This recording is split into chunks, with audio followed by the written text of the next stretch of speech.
So we're at our second destination here in Luxor today, which is the Temple of Hatshepsut. Like most of these places, when you first come in, you have to walk through this bizarre area. If you look around, you see all the people selling stuff, shops, etc. And this is where you can buy your bits and pieces. Obviously, you always remember to haggle.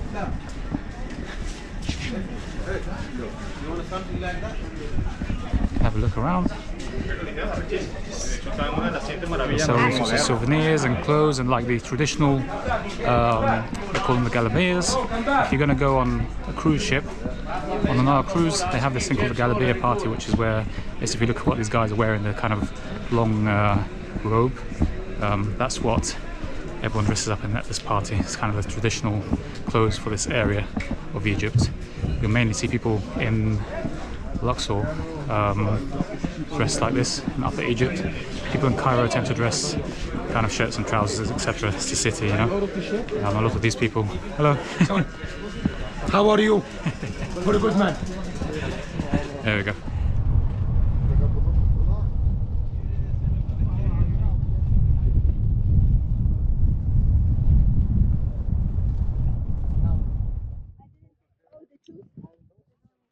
Hello guys, and welcome to the Temple of Hatshepsut.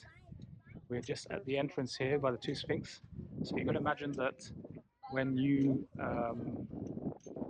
came here, when this was original, there was plenty of Sphinx. So if you just turn around now from where I'm standing, you can have a look at this Sphinx here. You can see there's some colour on him. Now they're the only original parts of the Sphinx. The rest of him is actually fully restored, i.e. not original. So only the coloured parts are actually real. Or should I say original, including actually this ramp and this whole stairway. So let's head up the stairs and explore. This ramp and a bunch of stairs you can climb up here if you so wish.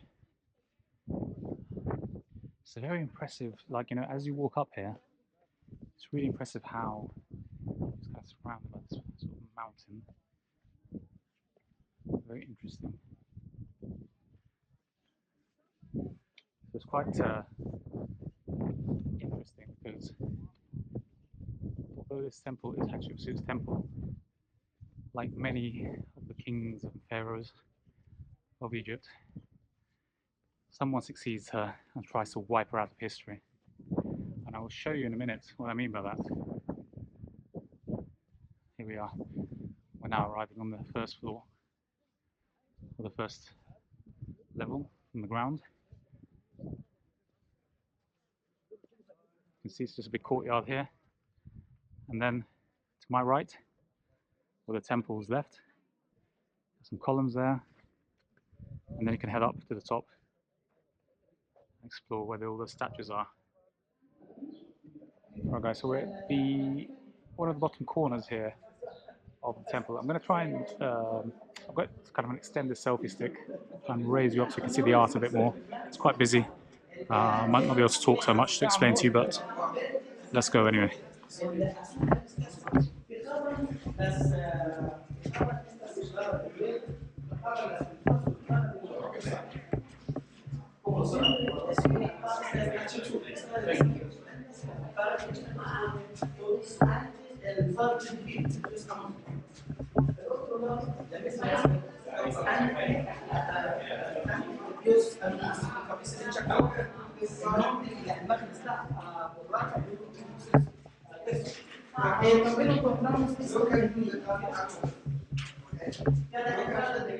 We're now coming up to the second floor, or sorry, the third floor. Depends on if you count the ground level as a first or not. And there's something very interesting up here I want to show you. Again guys, these statues that you see in front of me, all these sort of big figurines, most of them are not original. Only certain parts of them are, but not all of them. So let's have a walk down here, and then we can go in and I'll show you what part I want to actually show you, which is the interesting bit. Again, you see on the boulders here, it's like little stones in front of me here. These are the faces of the original figurines that were probably here, or deities, or whatever you want to call them. You know what I mean? And there's still restoration work going on at the temple.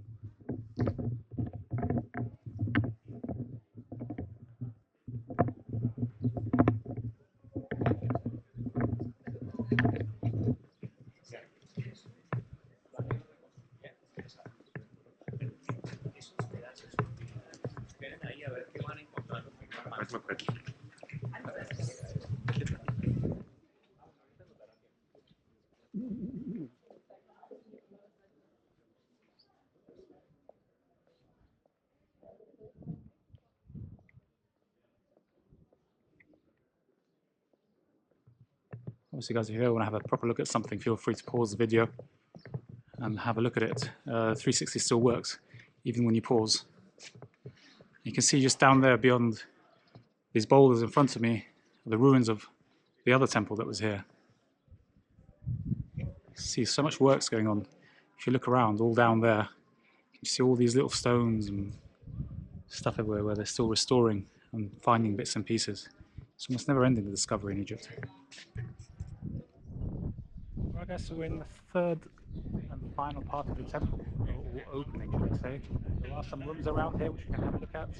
Now what I wanted to show you was this part here, which was quite interesting in itself. Let's try and get you a good spot here. So if you look just straight opposite me, you can see like these columns and a door. Above the door you can see there's like two holes there. I don't know if you guys can just about see it.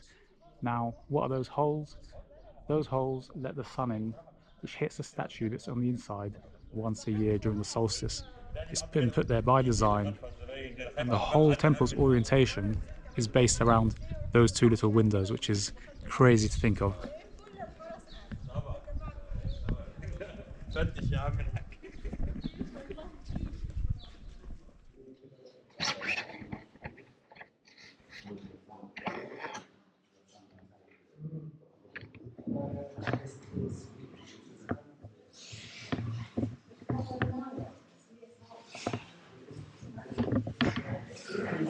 If you look up just above the door there, here, you can see that opening. That lets the sun in, and then if I turn around for you, just above this door, there's another opening there where the light comes in, goes through there. Yes.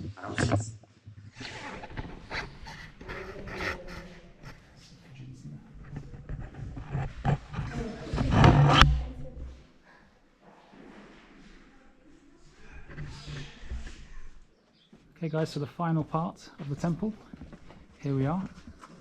If you look around, you can see some drawings here on the wall. Flies trying to get into my mouth. Oh, it's so hot today, it's hot. So it's May 2022 at the moment, and it is warm. There you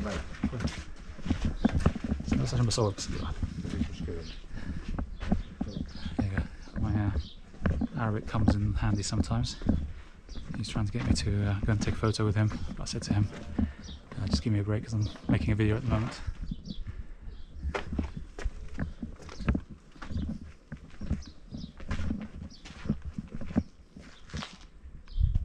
So here we go guys, last part of the temple. So I hope you enjoyed this VR tour of the Temple of Hatshepsut. Now there's obviously much more to learn. This is, like I said, it's always just a preview of what to expect and things to see here. So make sure you get a good guide if you do decide to come here who can explain to you. And ideally one like mine who's a PhD in Egyptology, who's extremely knowledgeable. It's quite impressive actually. So there you go guys. Until